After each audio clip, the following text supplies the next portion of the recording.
Say, this wouldn't happen to be your ship, would it? Because you sure walked in it like it was your ship. And if this ship is yours, well, mister, you owe Spacer's Choice a hefty fine. Afraid we gotta dock your pay.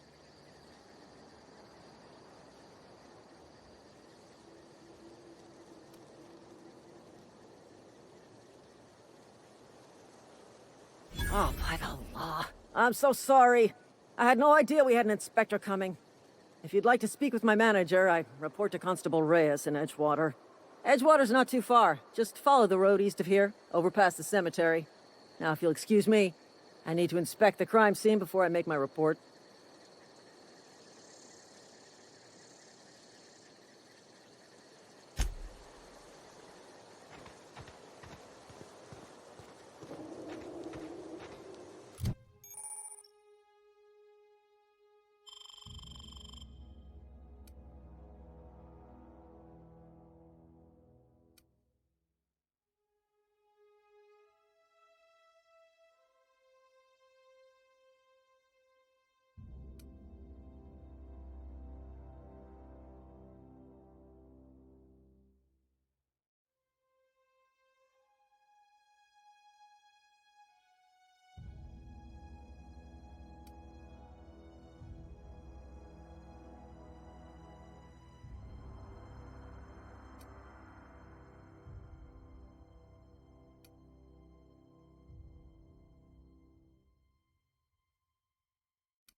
Whoa, hey, where'd you come from?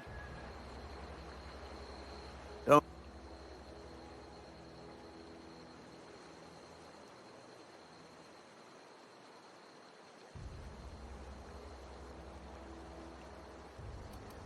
You talk too pretty for a marauder. Most of them just grunt and yell. Ain't safe out here. You'd best head into town. Avail yourself of Edgewater's high walls. And low prices.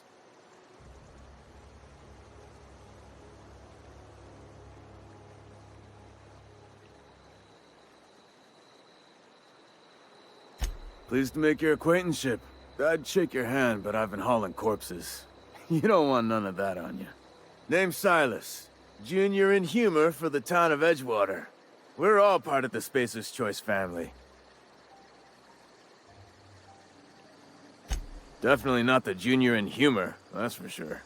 If you've got business inquiries, you should stop by Reed Thompson's office. He's up in the tower above the cannery. Head into town, follow the road.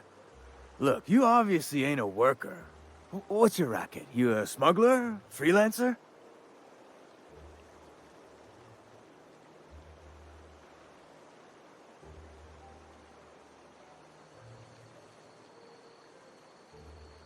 Edgewater is a company town, board-owned and operated. That includes the cemetery. None of us own our grave sites, we rent them from the company. Renting means money. Money means paperwork. Paperwork means signatures. Some of our families become a mite delinquent in paying their dues, you see?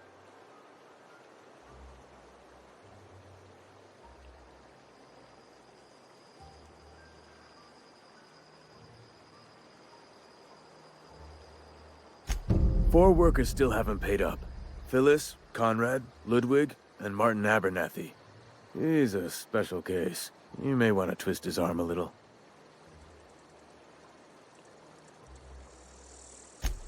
He just is. Look, I don't want to get into it. Just make sure he pays up. Conrad's got a barbershop in town. Phyllis works at the cannery most hours. Abernathy... I ain't seen him in a few days. His domicile is near the cannery. You'll find him in town. All except Ludwig, that is. He's over by the landing pad. Yeah?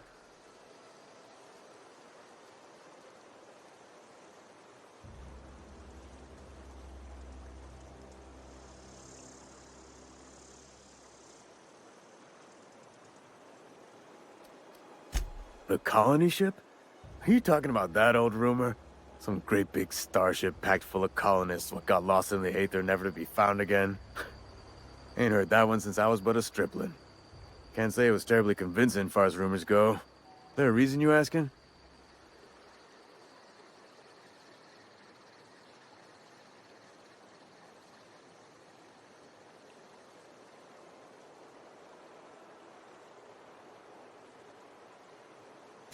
Hope's just a rumor, friend.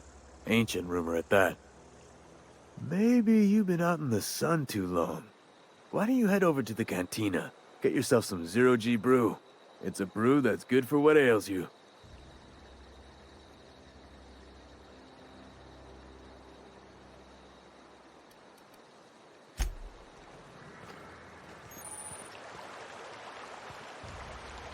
Huh? What? Beats working at the cannery. Huh? What? I wasn't dozing off. I could really go for some salt too.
Holcomb, I need to explain this big lesson. The grease monkey, Argo? I'm sorry, Mr. Thompson, sir. You asked why it's taking so long to fix. The answer's technical.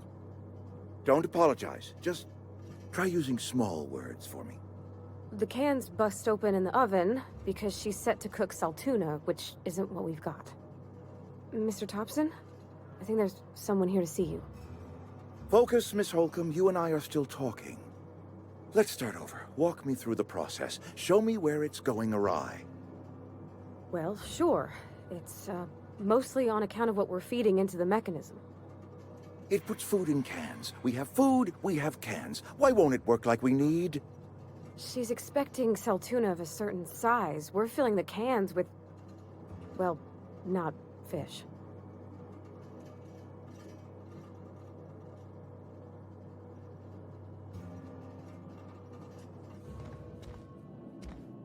Seems we've got a guest. Really now, Parvati, I do wish you'd spoken up. I do apologize. I was given no forewarning of your arrival, or I might have welcomed you at the gates myself.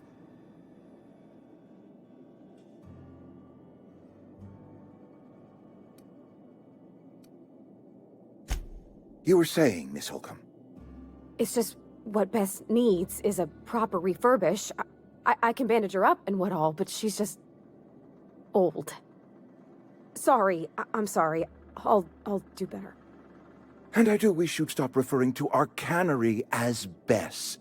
Personification of company property is strictly contrary to the Spacer's Choice Code of Conduct. My apologies. I am not in the habit of allowing my guests to witness such a row. Now, what can I do for you?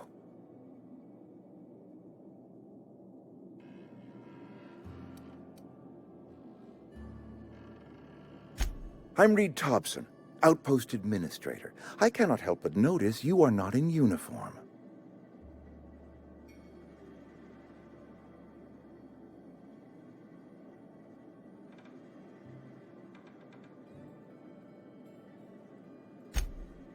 Yes, so it dawns on me. Seems I allowed my excitement to run away with my wits. Been a few seasons since we've had a visitor pass through.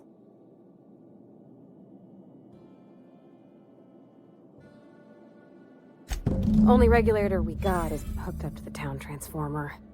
Mr. Thompson ain't liable to be keen on dismantling it. I beg your pardon. I am most emphatically not keen on any such thing. I can't let you have our power regulator. But I happen to know of another one. And I happen to know exactly how you may retrieve it without frying yourself in the process.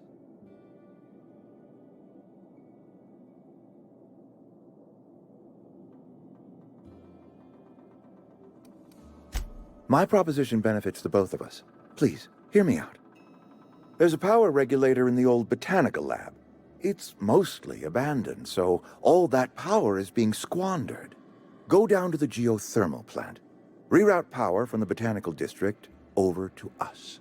Once their power's shut down, you can have their regulator and be along on your way.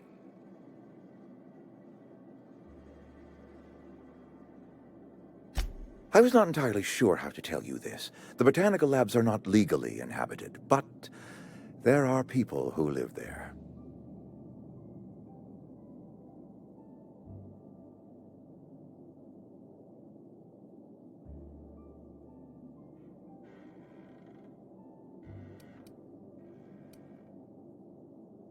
The people living in the botanical labs, they're deserters.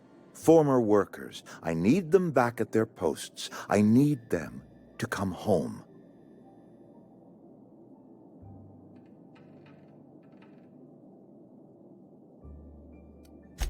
Edgewater is struggling. We haven't hit our production quota in years. If we don't meet our quotas this year, the company might shut us down for good. I need those workers back at their stations.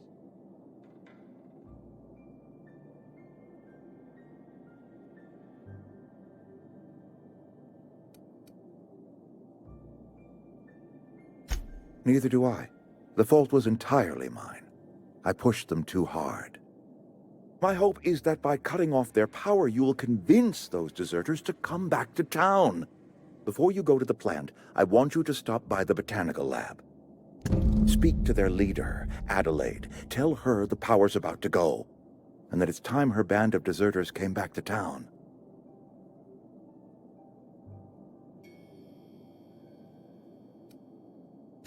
Adelaide's older than the other deserters. She's dignified, kindly. From what I understand, her camp looks to her for leadership.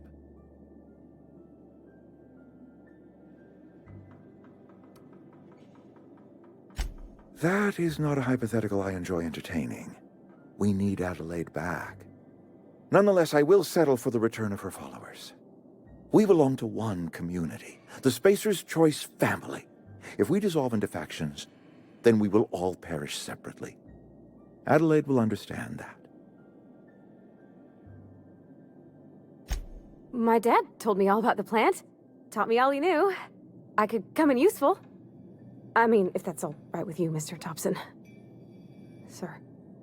I hesitate to part ways with Miss Holcomb, but I cannot deny that she is talented, and may prove useful to you. You will need an administrative passcode in order to enter the plant. I am trusting you with mine, and trusting Miss Holcomb to guide you if you'd like.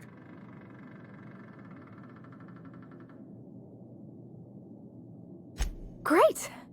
I got my wrenches and diagnosticators and hairpins and engine tape, so I'm all set. Well, I am glad to hear that. Best of luck to you, and thank you again for your help. It is a lot to ask of a stranger, I know.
Hey, mister, can we talk? Sorry. You got a minute? It's just, Mr. Thompson has his own view on matters, on account of it's his job and what all, but that's not the only side of the tale.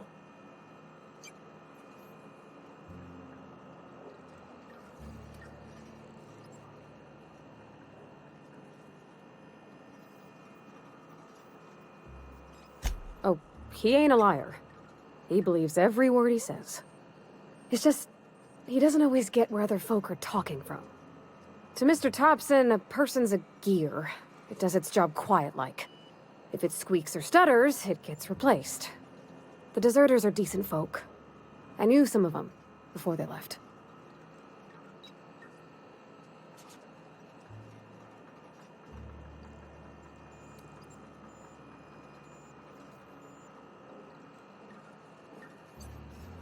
I don't know anybody well.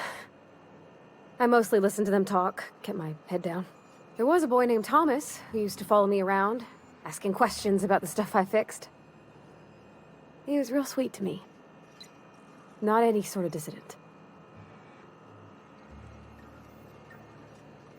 Life's hard here, especially for them that don't fit in so well. We're one big Spacer's Choice family, but every family's got the one the rest whisper about. Mr. Thompson's aiming to take away their power. They'll have no lights to see, nor heat to cook. They'll be at the mercy of marauders, or worse. I think you should talk to the town's vicar about it. Max, his name is.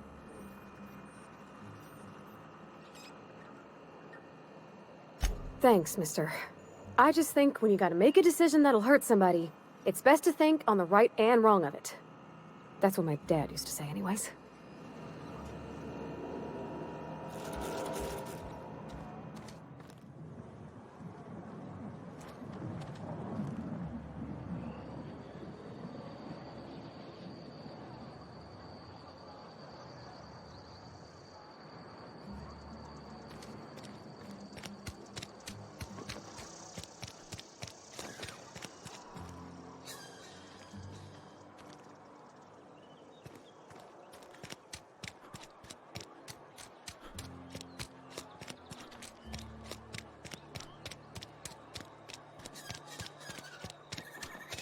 sorry. I'll just be a minute. I've always felt weird in here. It's too clean. And Ms. Holcomb as well. How rare to see you out. And with a complete stranger. Curious. Just tagging along, Vicar DeSoto. Don't mind me. I so rarely get new people to talk to. Name your poison, anything at all. Spiritual counseling? This season's tossball predictions? The quickest way out of town?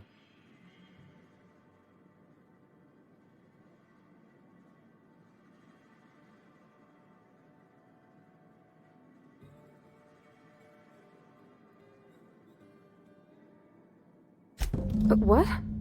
I thought you would talk to him. You wanted to speak to me, Ms. Holcomb? Every time I've tried to engage you in conversation, you look at the floor, answer in single words, and slink away. I can't imagine what would be so grave as to drive her to my mission. What has Mr. Thompson asked you to do?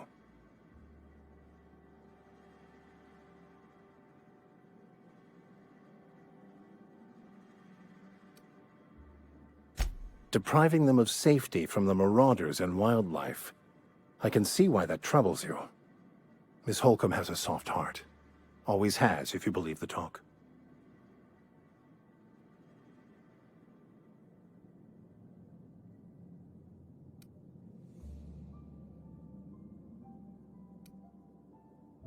Assuming your goal is to save as many as possible, then you should bring everyone together.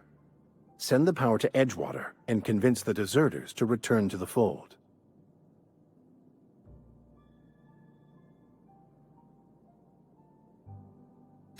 Not if things are left to stand as they are.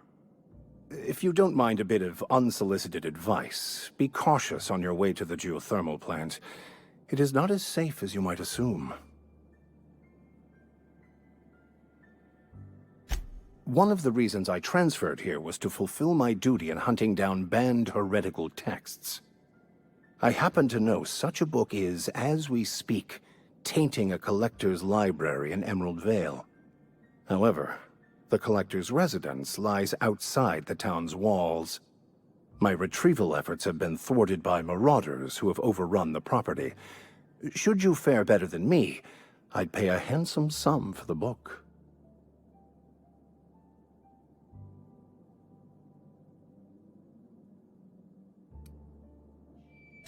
I just want to keep the writing out of layman's hands. It wouldn't do for such information to fall into public consumption.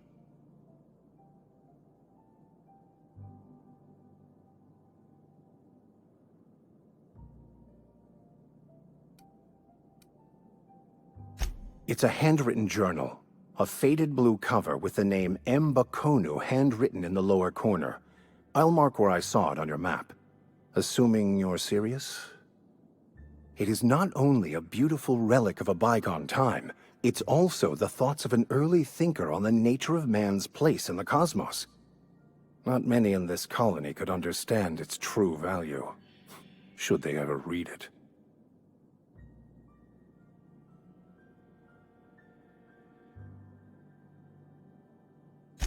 Thank you. If you retrieve it, you can always find me here.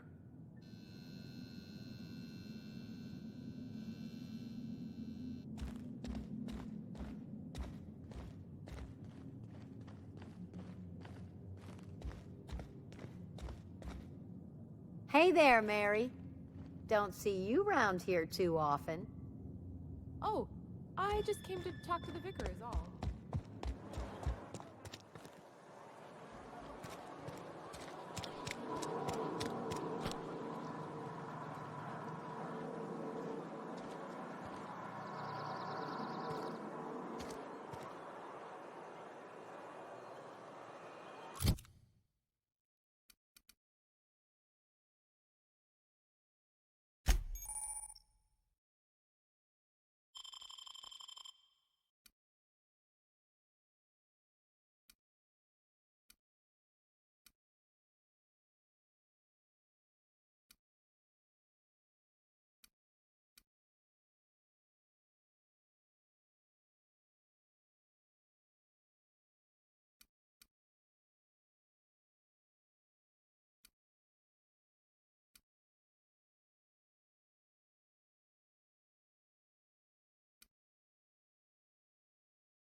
Whatever. Make it quick, Tenderfoot. I'm busy.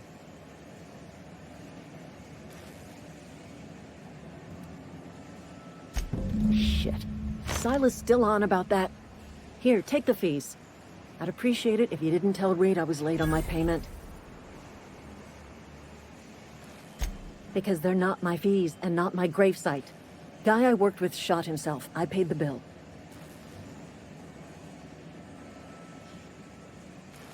If you're not familiar with board law, you ought to be. Law requires delinquent gravesite fees to be paid by the deceased party's closest living relative, which meant me. Shame, though. Eugene was a good worker. Woke up one morning and put a round through his upper story. Can't imagine why.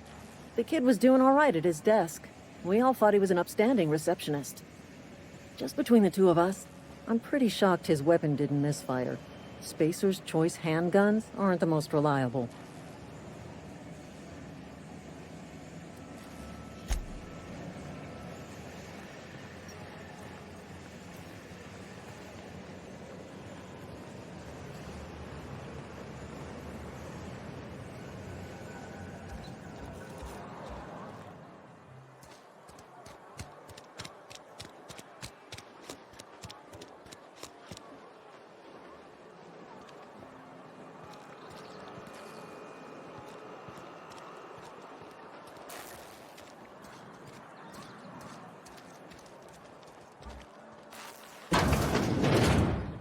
Yes, Mr. Thompson.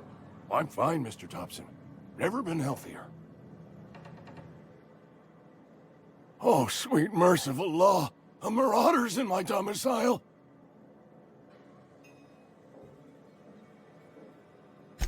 There a reason you're running around outfitted like one of those monsters? Did Mr. Thompson send you to put the fear in me? Well, you tell Mr. Thompson I'll be right at my post. Tomorrow. Bright and early tomorrow. Because I'm definitely not plagued. As spry as a spring chicken.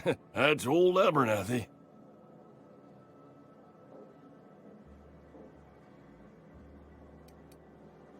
You some sort of wandering alienist? Walking into a man's own domicile, pestering him about his mental state?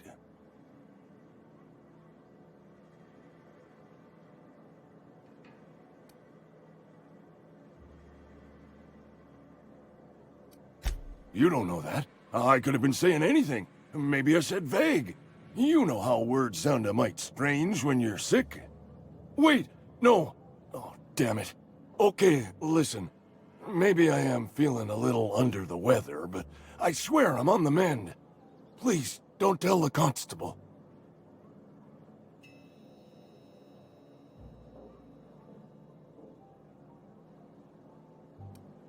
She'll toss me in the sick house. I would have confessed before the good vicar. Get some ablutions for my spirit. Just never found my courage is all. Hey, you're hale and healthy and possibly for hire, ain't you? Do a good turn for an expiring old man?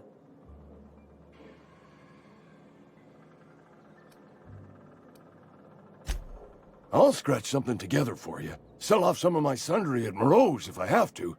Just hear me out. There's a cache of anthracillin tucked away in the old community center. Powerful stuff. Stronger than what we got, anyway. I need you to break in, nab that medicine, and bring it back to me.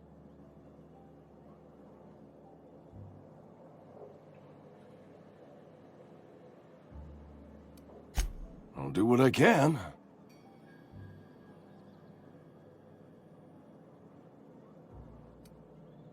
You will not find any guards within sight of that old place. Marauders, on the other hand. I have it on good authority. There's a gang of them squatting there. I advise stepping softly. I tried medicating myself with Adrenatime. Didn't do much for me, as far as I can tell. Anyway, I can't just buy medicine. Distribution of medicine is strictly prohibited to any workers beneath the acceptable margin of health. Company policy.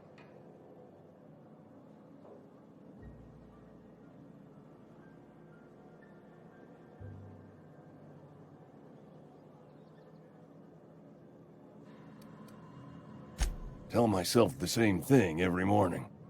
You seen those young workers at the cannery? What with their unbent spines and pristine knee joints? I can't compete with that. So you'll do it then?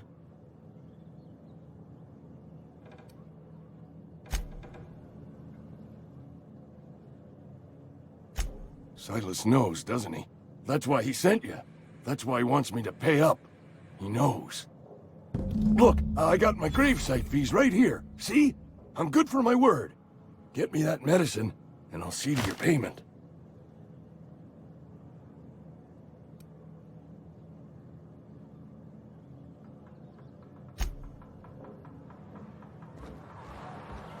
You're making a mistake working for Abernathy.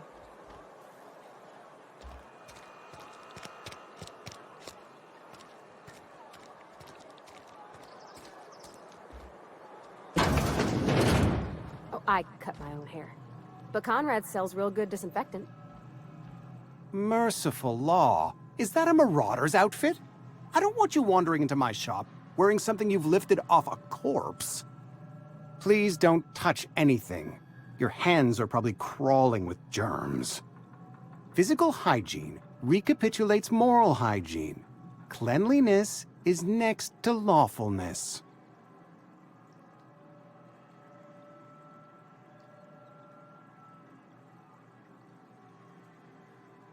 So everyone says, until someone forgets to cough into their elbow, and then we're all dying of plague. I'm Conrad. You will report to me if your hair fails to meet Spacer's Choice aesthetic standards. You will also report to me in the event of your death, whereupon I will clean and prepare your remains for interment. Ah, gravesite fees. Silas and I had talked about this at length. I thought I'd made it clear my pecuniary situation precludes the necessary restitutions.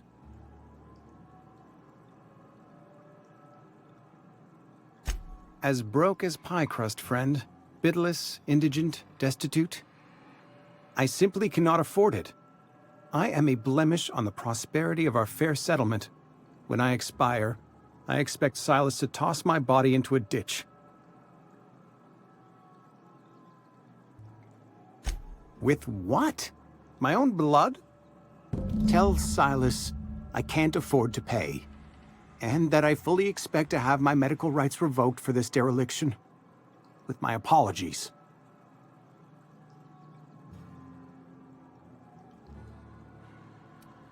Not a bad idea. But I'd need some kind of collateral. My pair of lucky clippers! No, that won't do. Your idea intrigues me, but I'm afraid I don't have anything to give Silas. I'm open to suggestions.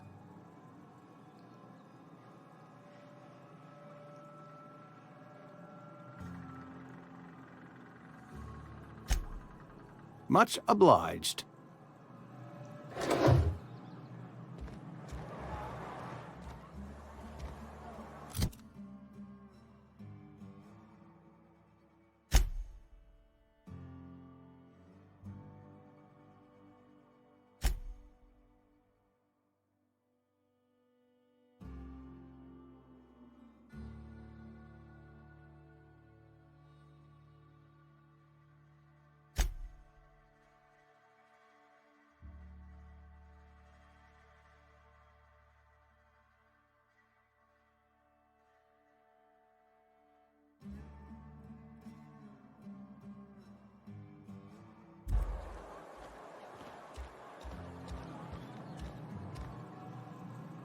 What can I do for you?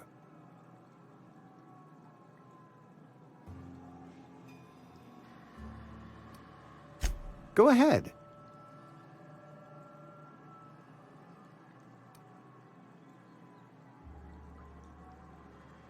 The plagues come at us with a vengeance this year. I wouldn't call them good workers, mind you. If they were any good, they'd have been treated. Still, it is a shame. Fever, chills, fatigue. Whatever it may be, I have developed my own palliative.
Hey, Miss Parvati. Come for a visit? Lovely to see you about, Miss Parvati. Things going all right, Silas? Been keeping him careful and true, miss.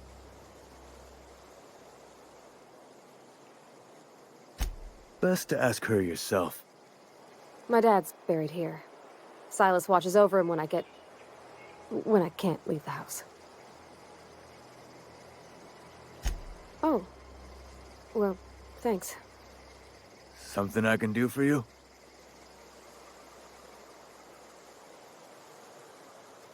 You run into any trouble?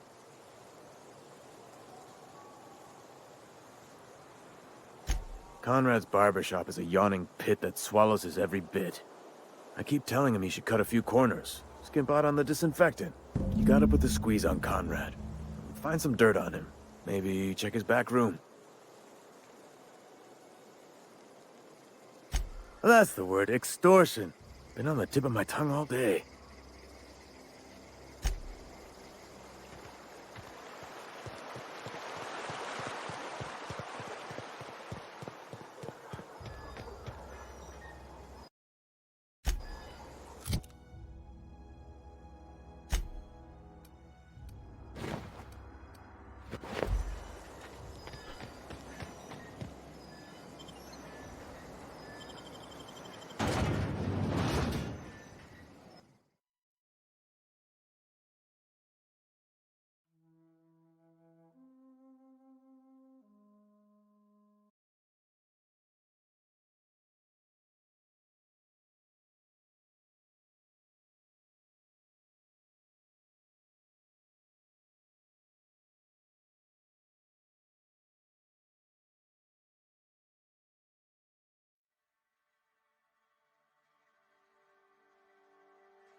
Yeah, huh?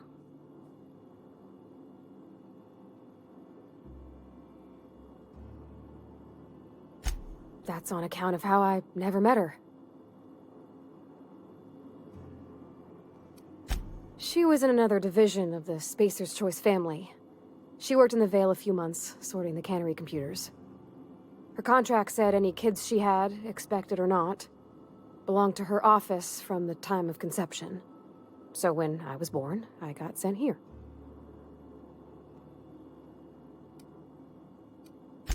Well, I don't know about normal. Dad said she worked under some kind of special contract. It's sensible. Dad just fixed machines. She did some kind of crazy math, high-level stuff. Better to raise me on his time than hers. You mean about the mission being too clean? I know, but Vickers says the universe is a machine, that it runs by law. Real machines have gunked up oil, scratches, and worn bits. You can tell they've seen handling, been used by folk. The machine Vickers sees is one ain't never been run. It's not for people to live in. It's something on a museum shelf, under glass.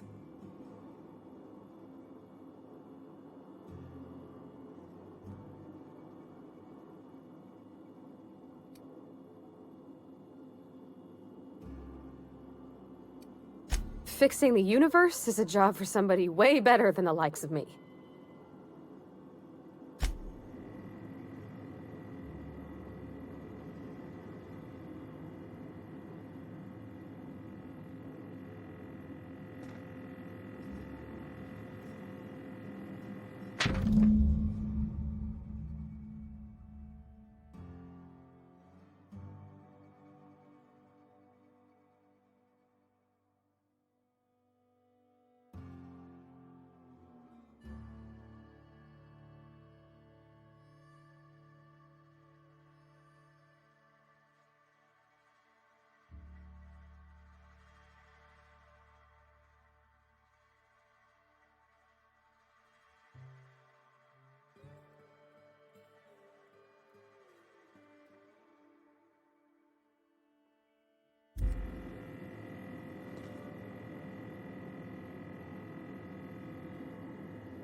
What can I do for you?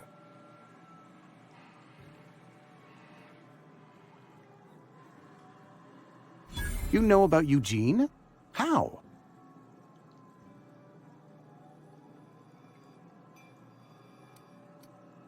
You were probably poking around my things. I really shouldn't leave my letters sitting out in the open. Eugene's golden teeth were a family heirloom, representing 3 generations of poor dental hygiene. He took them to his grave.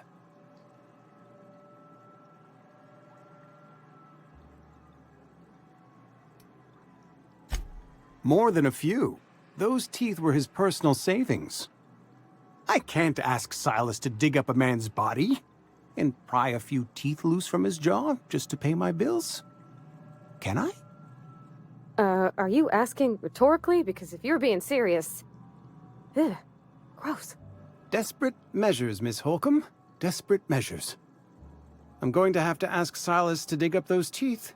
It's the only way I'm paying my gravesite fees.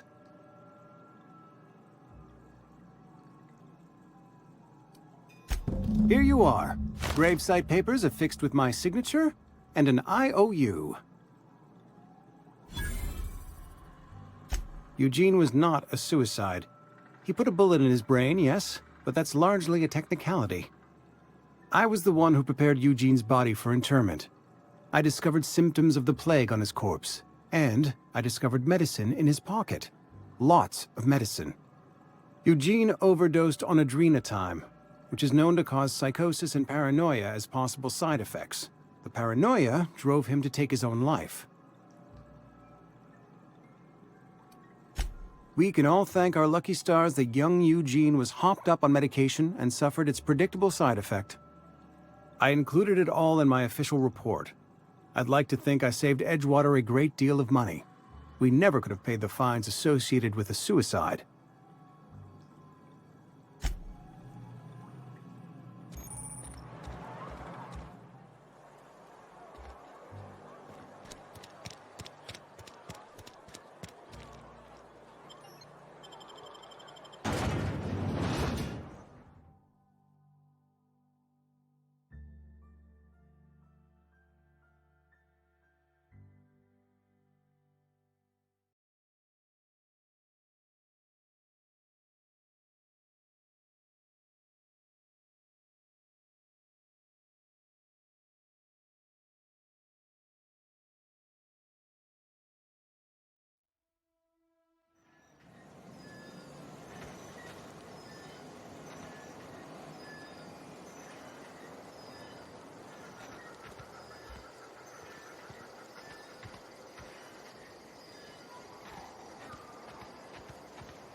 When I was little, we'd get freighters in every Sunday noon. Now they only come but once a month. Thank the law. I've been requisitioning backup for months. Guess the boss finally came to his senses. You ever swung a truncheon? Let me see your rifling stance. I want to make sure you're up to snuff.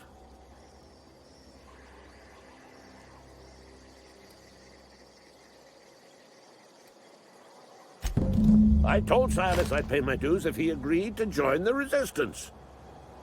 Guess this means he's finally heard the calling. The war! The coming apocalypse! Man versus machine! I'm talking about mechanical soldier. Cold, heartless automatons made of iron and lies.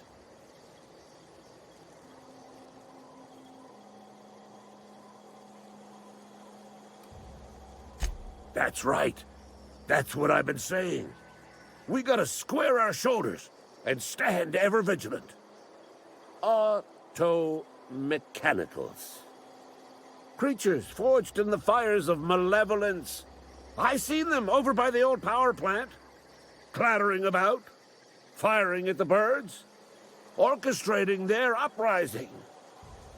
When the swarms of mechanicals come clanging on over that hill, where will you be? Cowering beneath your cot? Or standing, shoulder to shoulder with the resistance?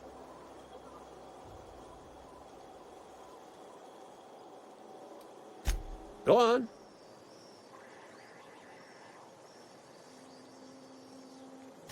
I'm Ludwig Miller, Associate Security Officer for Transportation. Officially, unofficially, strictly between you and me, I am the only thing standing between Edgewater and total annihilation.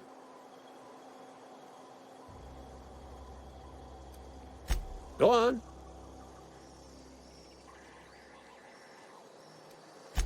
You ever seen the way a mechanical just stands there? Just looking at you, scanning you with its murderous oculars.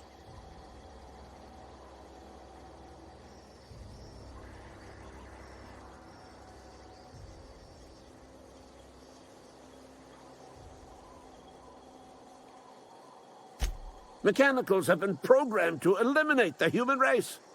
They've been programmed to replace us. First, they will rob us of our jobs. And once they have taken away our livelihoods, they will take away our very lives.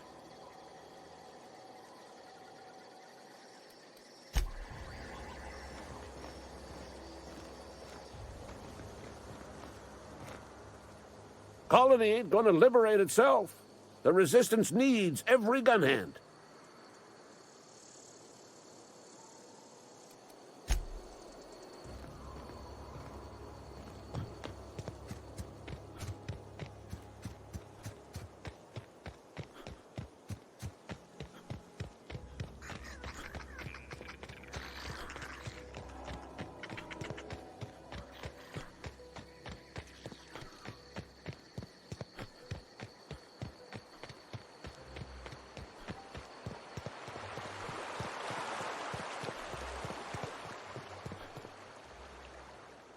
Fancy threads. That some kind of hibernation suit?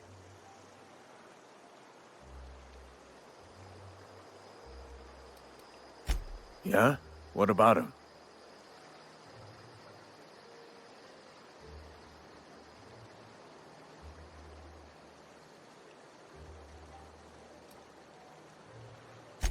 Yeah. Funny thing, Eugene's body ain't where it's supposed to be. The night we was supposed to commend his body to the earth, I had his grave all dug up and ready, right? And so I thought, I'll just rest my eyes a bit. When I woke up, his body was gone. Spirited away. Vanished. The footprints nearby suggested that Eugene was stolen by marauders. Or he rose from the dead.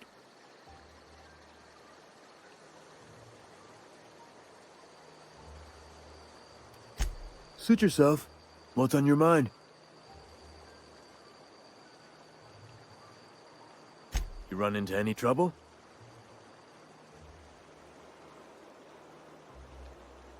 Reliable work from a freelancer. That's gonna take some getting used to.